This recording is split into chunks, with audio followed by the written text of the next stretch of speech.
Good day and welcome to the news. Akeredolu Malami clash over restructuring. Now, the news in details. Ondo State Governor Rotimi Akeredolu and Attorney General of the Federation yesterday disagreed over restructuring of Nigeria. While the governor insisted on devolution of power in favor of states and councils, Malami criticized governors for controlling councils and turning around to ask for more powers. Both of them, who are senior advocates of Nigeria, spoke in Lagos at the ongoing Attorney General meeting.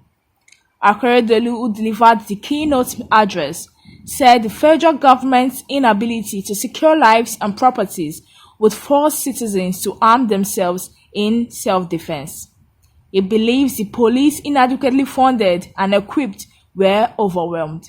He added that state policing and restructuring were imperative. Malami questioned governors' moral authority to demand restructuring after usurping local government powers. The 36 Attorney General are meeting for 3 days to discuss critical legal issues relating to the $418 million Paris Club refunds, value-added tax, stamp duty, and amendments to the 1999 Constitution. Akeredolu and Malami were part of the speakers at the event. Others were Governors Babajide Sanwo-Olu of Lagos State, Simon Lalong of Plateau State, Lagos State Chief Judge Justice Kasim Aloba, Nigerian Bar Association President Olumide Akpata, and Director General of the Nigerian Governors Forum, Ashishana Okaru, amongst others. Akeredolu urged the states to emulate Lagos and push for restructuring via legal means, claimed that the federal government was getting way too much of the national income at the states and local government's expense. The federal government getting 52% of the country's revenue allocation is the main cause of the problem. There are some funds at the federal levels that they don't know what to do with, and the state and local governments are being starved. This is a direct consequence of long military rule, the governor said. Referencing the recent mass killing in a Catholic church in Ovér, he lamented that the police blamed the non-availability of vehicles for their inability to mobilize to the scene of the attack. The governor asked the police to close shop if the federal government could not meet its equipment need. The police have failed, Akeredolu said, adding that a central police command was ineffective in keeping Nigerians safe.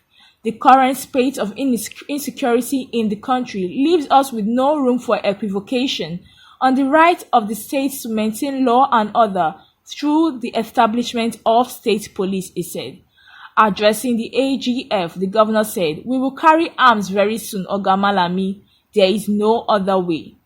The governor added that he and his family believed in Nigeria, which was why he and his son married outside the southwest. The governor further challenged states to restructure the country by, amongst others, setting up their anti-graft agencies or anti-corruption commission.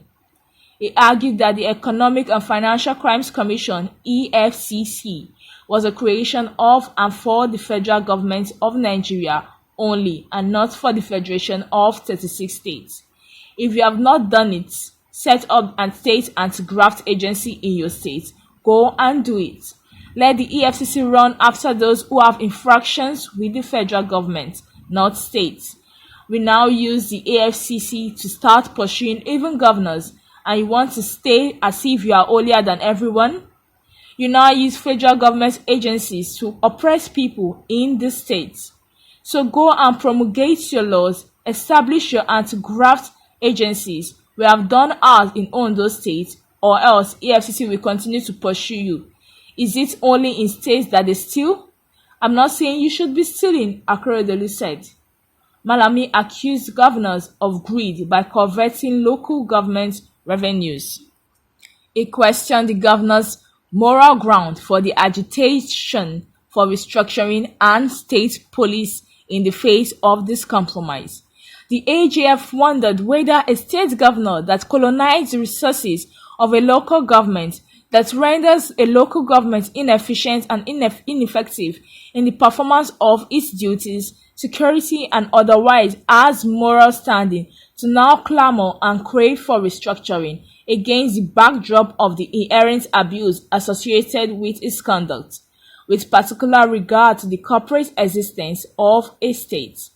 He added, a further question is whether a state governor that undermines the democratic process, that refused to inaugurate members of the State House of Assembly that were elected equally, stands a moral ground to clamor for restructuring against the backdrop of the fact that he does not believe in allowing the system to effectively and efficiently operate. He also advised the AGs to respective states to perish the idea of establishing a body known as the Body of Attorney Generals of Federation. Malami said the name runs contrary to Section 151 of the 1999 Constitution as amended, which established its office as the only AGF. He said, I have also observed the misnomer in the proposed name of the new body, which you seek to float, that is, Body of Attorneys General of the Federation. It is my considered view that this name conflicts with Section 151 of the 1999 Constitution as amended, which established only one office of the Attorney General of the Federation. The AGF reacted to the controversial issue of the $418 million Paris-London Club loan deductions and refunds, which has pitted the state against the federal government. According to him, he had always held the position that the governors were attempting to draw back on the terms of an agreement reached with relevant stakeholders.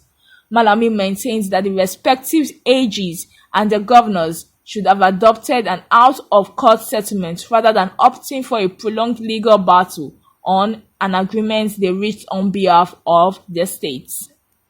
Governor Sanwo-Olu emphasized the importance of the office of the AG and encouraged the gathering to find legal ways to improve the federal-state relationship.